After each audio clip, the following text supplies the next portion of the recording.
Welcome students. This session is for BA second year English Literature paper 2nd, that is prose and fiction. In your paper you have an essay Selected Snobberies by Aldous Huxley. In my previous session I have already completed some paragraphs of this essay, and in this session we'll continue with the text. Before we start with the text, let's have a recap of the essay that we have already done in my previous session. The tone of the essayist grows satirical here and humorously aggressive to criticize the modern day snobs. So, up till now, we know that he has already talked about disease snobbery, snobbery of culture, snobbery of lowbrowism, and booze snobbery. And he also talks about modernity snobs, the people who always remain updated, and it's good for industrialists that the things that they manufacture is always in demand, and it results to their profit. So here he becomes satirical and aggressive, and he criticizes the modernity snobs. Writers say that this kind of snobbery has always been in trend, but in this age it has assumed much importance. So, modern day snobbery has always been there in all ages. People want to remain in fashion in all ages, but in the present times it has assumed a lot of importance. And it is because of the increasing control of the market on our life. And it's all because of marketing, that market controls what we need to purchase and what we need to discard. He writes sarcastically, thanks to modern machinery, production is outrunning consumption. There's so much of production due to machinery that whatever is produced is not consumed in the market. So there are a lot of advertisements and there are a lot of things that promote this modern day snobbery, so that people, like in organized waste, they discard the things that they have already purchased and they go to buy new things. Organized waste among consumers is the first condition of our industrial prosperity. And this modernity snobbery keeps industries going, and the industrial prosperity comes only due to them. The manufacturers are producing more than that it is required to be consumed. And because of machinery, a lot of production is going on. Therefore, to let those extra products be consumed by the people, marketing and advertising agencies work hard to encourage modernity snobs. And just because all this production needs to be consumed in the market, that's why all the marketing and advertising agencies, they work hard that people become modernity snobs, and they quickly discard the old purchased things and they go for the new ones. Now let's continue with the text of this essay, Selected Snobberies. The modernity snob, it is obvious, is the industrialist's best friend. So, as we have already talked, the modernity snob is a good friend of any industrialist, because whenever he's going to discard the prior purchase thing and is going to go for new purchases, it will result into profit of any industrialist. For modernity snobs naturally tend to throw away their old possessions and buy new ones at a greater rate than those who are not modernity snobs. So, all those people who want to remain updated, all those people who want to flaunt that they are modern, what they do is that they discard quickly their old possessions and they buy new things, and these new things they purchase for a higher price, who are not modernity snobs. Therefore, it is in the producer's interest to encourage modernity snobbery. And we know that it's in the interest of any industrialist that he encourages modernity snobbery, which in fact he does do on as an enormous scale and to the tune of millions and millions a year. We have seen advertisements on television and on so many channels, and lot of money, millions and millions a year, is invested in this advertising agency and publication houses, just in order to encourage this modernity snobbery. The newspapers do their best to help those who help them, and to the flood of advertisement is added a flood of less directly paid for propaganda in favor of modernity snobbery. So all this advertisement and newspapers, they are flooded with this propaganda though they are just advertising products, but in some way we can say that this advertisements of the products in the market, it favors modern day snobbery. The public is taught that up to dateness is one of the first duties of a man. Somewhere through these advertisements, people are indirectly taught that the only thing that you should focus on is up to dateness, that you should remain modern and that you should remain updated and you should not follow the old or discarded things. Docile it accepts the reiterated suggestion we are all modern day snobs now. Now, these advertisements don't come once or twice on television. There are reiterated suggestions. Again and again, the same thing, the same product flashes before the eyes of the consumer, and the consumer slowly accepts these changes and follows and in a way purchases those products. So we can say that all of us are now into this uh, area of modernity, and we all are modernity snobs. Most of us are also art snobs.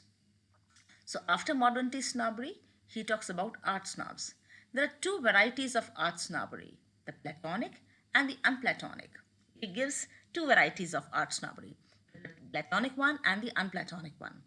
Platonic art snobs merely take an interest in art. The difference is that people who are Platonic art snobs, they just take interest in any art piece.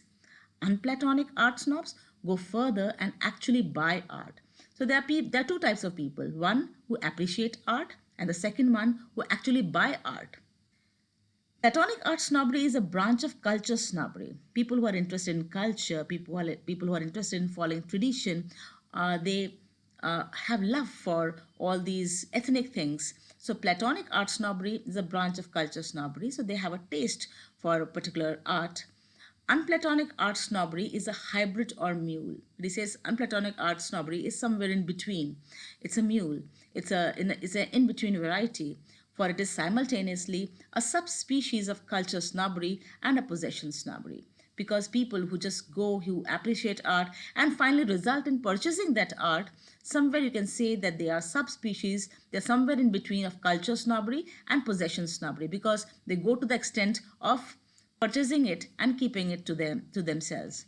The collection of works of art is a collection of culture symbols. He says, if you have so much of art pieces in your home, they are a collection of culture symbols, and culture symbols still carry social prestige. If you have a house which has lot of culture symbols, lot of artistic things that are purchased, it has some social prestige attached to it.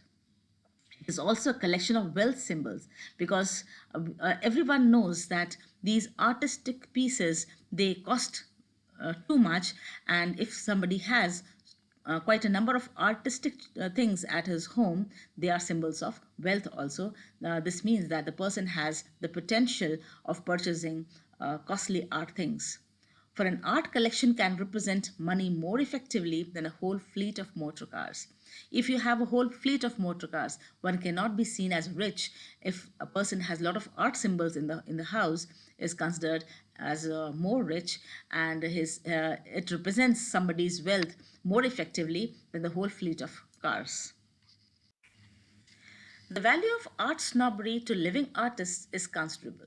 But he says that this snobbery, this art snobbery, especially the unplatonic one, it is quite considerable. It's very valuable for the living artist because these unplatonic people, they go and they purchase the art symbols. True, most art snobs collect only the works of the dead. But we have seen that the art snobs, people who purchase the pieces of art, they love to purchase the works of the dead artists because they know that it cannot be replicated.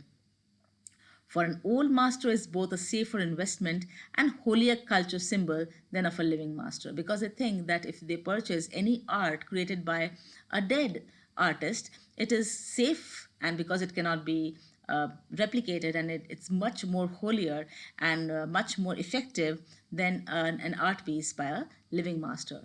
But some art snobs are also modernity snobs, but then he mixes snobbery.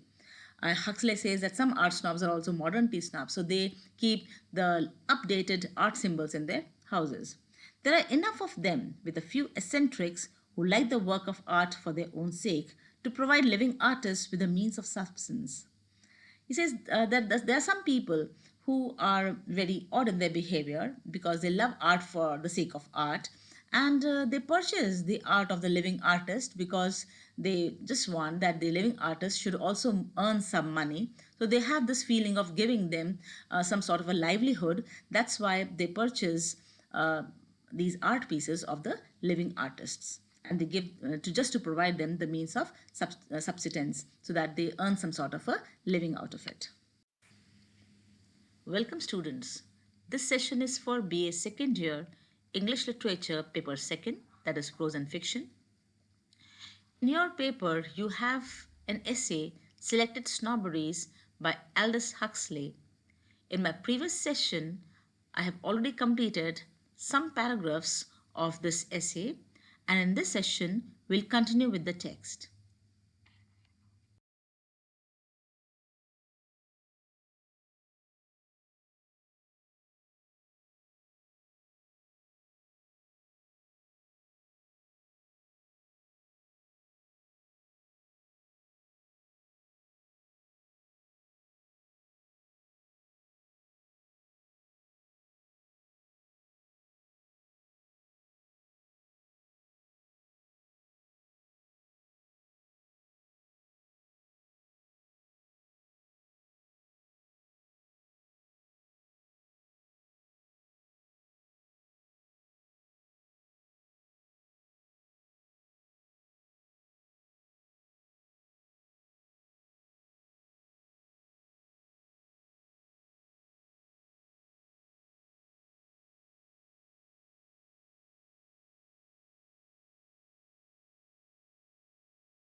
We'll continue with this text in my next session.